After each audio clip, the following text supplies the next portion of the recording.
সহকর্মী তাদের সাথে আমাদের আইন শৃঙ্খলা ব্যাপারে আলোচনা হলো। আইন শৃঙ্খলা পরিস্থিতি যে দেশে যে রকম আছে এটার থেকে আরও কীভাবে উন্নতি করা যায় জানেন, আমরাও জানি, সবাই জানি। এই ব্যাপারে আপনার ডিবি কি দায়িত্ব দিবেন?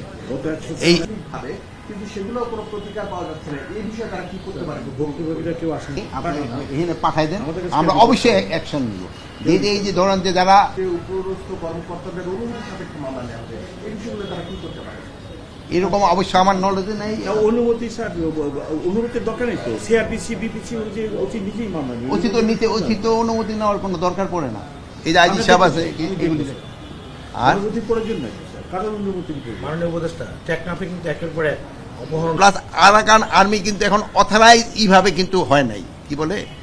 এবং আমরা দেখেছিও যে আয়নাঘরের ছবি, আমরা ভিডিও দেখেছি। আপনি এসেছেন ডিবি কার্যালয়ে, ঘুরে দেখেছেন, যদি একটু বলতেন যে ডিবি কি এখন সেই আয়নাঘরটি কি অক্ষত অবস্থায় রেখে